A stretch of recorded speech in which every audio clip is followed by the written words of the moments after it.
Hey, what's up, everyone? My name is Trent. This is Rams Talk. Thank you for watching the Rams 2020 NFL Draft Edition. Draft is just a couple of days away, but before I get into that, I want to thank everyone for watching, for tuning in, all the old school people, Michelet, Kyle. Appreciate you guys watching. For those who've just subscribed, thank you for jumping on the Rams Talk bandwagon. I think you're going to enjoy the ride. You can also find me on Twitter at @RealLARamsTalk and Instagram @LARamsTalk. So yeah, well, before I get into the analysis and I guess my thoughts on some of these players, just want to talk about some programming notes coming up. The draft starts on Thursday, first round. As of now, the Rams are not in the first round. Like I said, since I live in Europe, I have to wake up pretty early to catch that. So I'm not going to be covering the first round with a live stream, but the second round and third round, I definitely will be live streaming during those times, early in the morning. Where I'm at, so let me know if that's something you guys want to watch, and should be cool, should be fun. A couple other things, also comment, let me know what you think, let me know about which position you think the Rams should take, which players you really are jonesing for and think the Rams should trade up or trade back for. Love to have that conversation with you guys in the comments. So that's kind of the basics right there. Now as I've been diving into the prospects and who's available in the different rounds and the Rams' needs, I really came to realize that in the last couple of years I've been trying to guess, trying to figure out the Rams' strategy and how they look at things. And to be honest with you, I mean, the Rams will never take who you want them to take. They're always going to trade. So last year the Rams had the 30th pick. 31st pick in the draft. So we spent so long looking at who's going to be there kind of in the late 20s on up for the Rams to take. And what do? They trade back 3 times ultimately before they get to the 61st pick and take Taylor Rapp. So, I mean, everything, all the hard work, everything that everyone had been mocking and thinking about and discussing and trying to figure out meant nothing. Because they traded back 3 times. They went from 31 to 61. They went back 30 picks. That took them out of day one. So, we watched all of day one for nothing. I mean, not nothing. The draft is always awesome to watch no matter what. But still, curveball after curveball after curveball after curveball, right? So Taylor Rapp, that's a guy that I actually really liked. And they did that to get the good value and to also pick up additional picks. Now this year, they have more of those, like they have 2 seconds, 2 thirds, but they don't have a first. So last year they kind of really had a blind spot in the second and third round picks. So now that was a way with the Taylor Rapp trade to get all these other picks. Now they kind of have these 4 picks, in the good neighborhood. So, I think that's we'll see. We'll see if I don't know. Do you think? Okay, how many people here think Snead is going to package some picks to trade up in the draft to get someone, as opposed to trading back? Maybe it gets to the 52nd pick and they realize, wow, there are like 5 guys that we would take at this position that are still, or this slot that are still here. So let's flip this for maybe a 60th overall pick to get something, to maybe get an extra 4th or 5th rounder, right? So I put it at probably 75% that Snead will make some draft day trades. So, yeah. And also I always thought that with the combination of the Senior Bowl and players that they interviewed, kind of the convergence of those two gave us a good indication. And yeah, you can say that there's 2 or 3 players every year that they interviewed or that they interviewed or were at the Senior Bowl. So that's a pretty good formula to take at least maybe half of their draft class or a third of their draft class, but being able to kind of predict that. But it's still slim pickings. No one saw, Jonathan Franklin Myers and some of those guys later in the draft. So it's still a crapshoot, right? So I'm just going to go over guys that I like. And to be honest with you, and also combine that with positional need. So, we might think that, they need linebacker and edge, right? The Rams could be looking at that going, No, we don't need linebacker and edge. Like, we know we like our guys, and maybe we'll take some guys later in the draft to build some depth, but we're not focusing on like this is an immediate area of need. So, you look at their outside linebackers. You had Leonard Floyd, who kind of slots in as the Clay Matthews type player, and then they have Ebukam and Obo to and maybe Polite to even supplement or Lawler to supplement the Dante Fowler position, and maybe they feel we're set with outside linebacker. We don't need to really get one right now. So, everything that we're talking about with the edge could be thrown out the window. I'm sure they'd still draft one, but maybe not at 52 or 57. The same thing goes with linebacker, maybe they feel like between Traven Howard and Kenny Young, whatever, Micah Kaiser, Natrez Patrick, Troy Reader, whatever, that, they don't need to address that immediately. Maybe they feel they're pretty good there.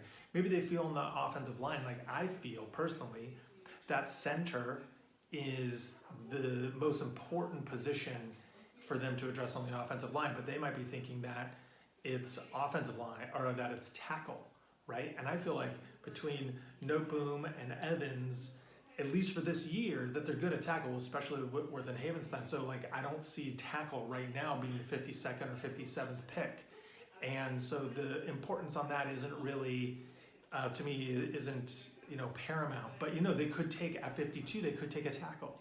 So that's very strange to me, or interesting, because I just kind of feel like whatever I feel the center, edge, linebacker, maybe even cornerback are going to be big time needs, that they won't address those immediately. So it got me thinking, and I was like, you see them taking running backs, maybe even a wide receiver, and you think, well, they have Josh Reynolds and Kupp and Woods, they don't need a wide receiver. Maybe they're going to be doing more 12 personnel anyway. So, you get more Higbee, more Everett in the mix. But the more I've been watching some guys, especially in the offensive side of the ball, also with Darrell Henderson and Malcolm Brown, you think, well, they spent a third rounder on Darrell Henderson last year. They moved up to get him, so why wouldn't he be the featured back?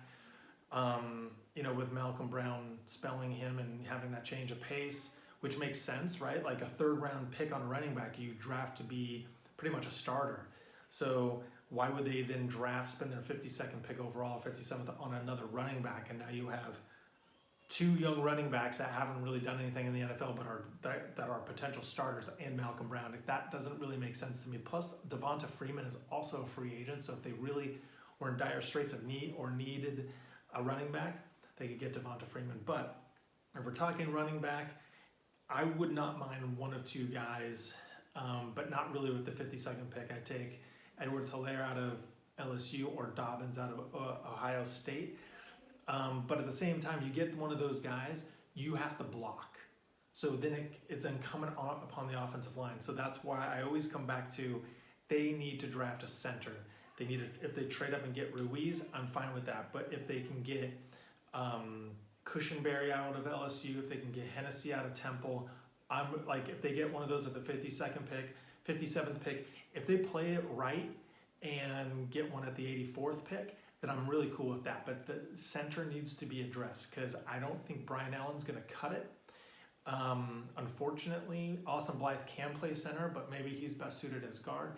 The offensive line is very weird right now with all the different guys that they have that can kind of mix and match in the different positions. So, I wouldn't be surprised if they drafted a top-notch center, that if Brian Allen didn't even make the roster because of all the offensive linemen that they have. So, but I think center needs to be taken care of. You can't just kick this can down the road, because they have youth along the offensive line, except for center, without counting Brian Allen, which I just don't think is going to, based on what we saw in a small sample size last year, is going to be the guy. So I would love for them to take a center, because when you get a center who can help the run game, he can help the pass game, it opens up the vertical threat if they decide to go there. It opens up the outside zone blocking scheme that they so desperately need to run.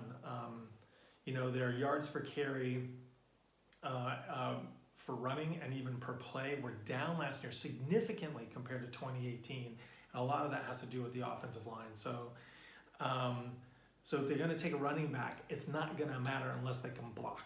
So they need to figure out the offensive line. They need to draft a center Saying that, they probably won't. Or if they do, it'll be a 7th round guy. And then the other offensive guy, our player position, that at first I was like, they have receivers. They don't need to address the receiver now, right? Because Josh Reynolds and Cooper Kupp still have a year.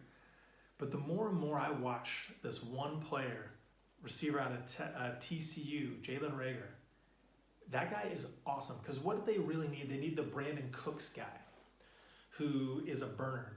Go watch Jalen Reagor, his highlight reel on YouTube from TCU, and you're like, he's special teams, punt return, kickoff return.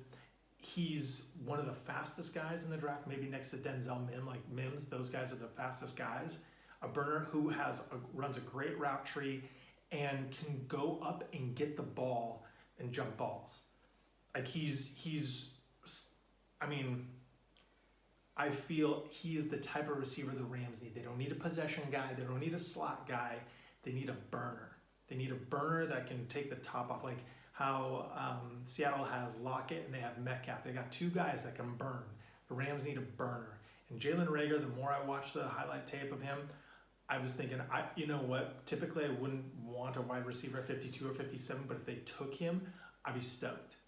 I would be very happy with that. So watch Jalen Reagor, because all these other receivers, unless you're going to get a top 3, top 4 guy, they don't have the top end speed that Reagor has, and that's what the Rams need. They need a receiver with top end speed. So you don't just get a guy who put up great college numbers. You have to see what are his attributes and how does he fit into the team. And however, if the Rams run more 12 personnel, that means they're going to run maybe more 2 receiver sets instead of 3 receiver sets. So, then it's kind of like, where does he fit in, especially this year? But if they do draft him, then I don't expect them to bring back Josh Reynolds the following year.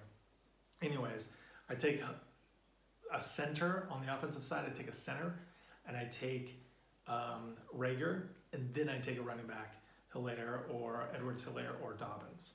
Kind of those 3 would be in the mix right there. And so moving on to the defensive side of the ball, like I mentioned, linebacker, edge, cornerback.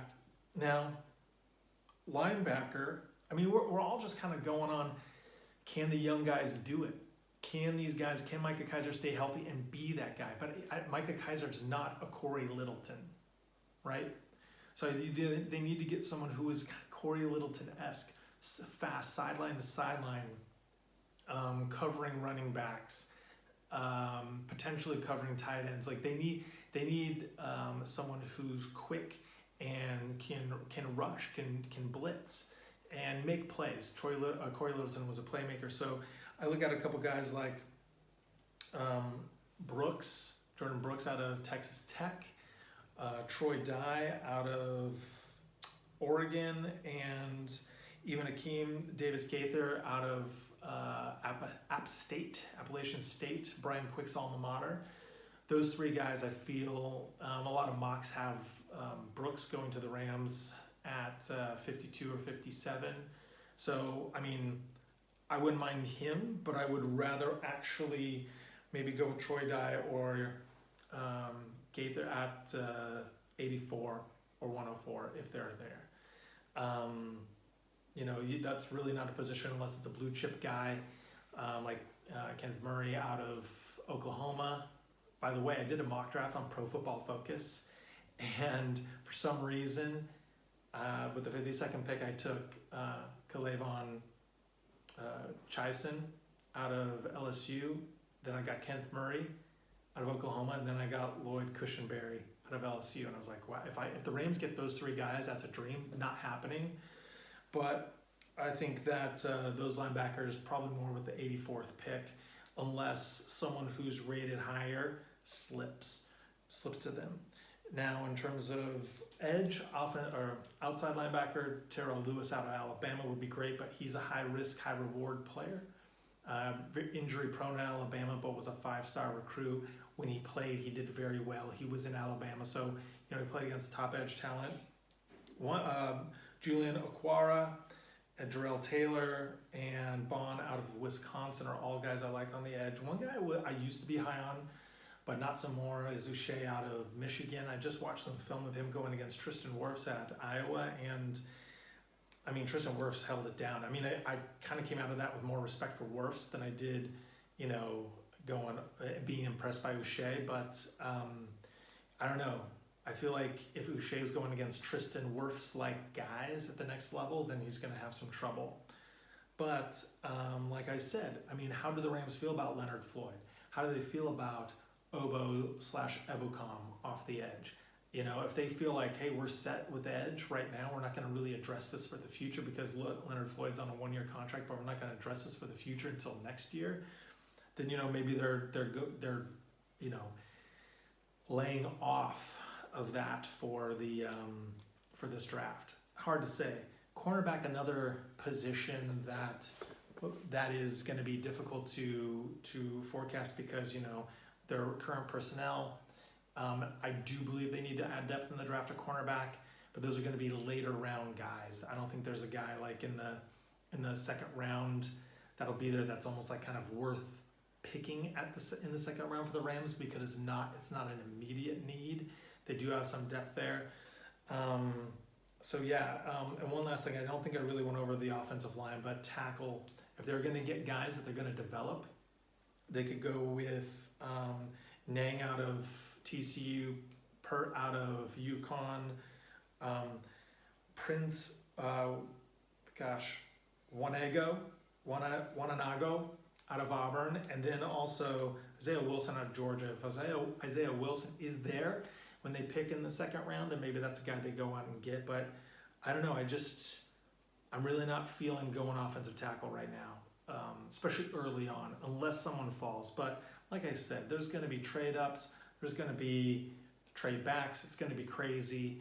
And I feel like the Rams are going to take a bunch of guys that maybe we weren't thinking about. So, small school guys, someone who may, every team has their board, right? So it's just, Jalen Reagor could be taken by pick 20. You never know. So, I don't really have I didn't really go through the formula this year compared to previous years because it just was a lot of wasted time, to be honest. I mean, I liked it, but it was just trying to figure out through the interviews. I mean, they interviewed DeAndre Swift via FaceTime, right? And you think, why would they interview DeAndre Swift at this point in time if they didn't have intentions in drafting him? And there's no way DeAndre Swift is falling into 52, right? So at least I don't think he is. So then why do you interview that guy? It's odd to me. So Vinny Bonsignor said before that it's unlikely that teams take players that they haven't had any kind of interaction with. But I feel like the Rams have had, they've gone this route and teams go this route. They pick someone, maybe they didn't expect to be there. But anyways, so I don't know. I feel like center, top priority. Linebacker, edge, yes. Cornerback, yes. Receiver, if Reagor is there, yes. Running back, maybe. Just depends on Darrell Henderson. I mean, they moved up to get Darrell Henderson, so why wouldn't they let him be the guy? Offensive tackle, do you guys feel like 52 or 57 they should go offensive tackle? And if so, who do you like? Let me know. Let's fill it up. Let's have these conversations. So, this has been fun. And like I said, live streaming day 2, day 3 at least. And let me know if there's anything else. Maybe I'll make another video real quick tomorrow, which will be Wednesday, the day before the draft, where we can talk about some other stuff. But anyways, thank you for watching. Let me know what you think. I appreciate everyone. Really looking forward to the draft's only a couple days away. Crazy, huh? Anyways, hope you're staying safe. And as always, go Rams.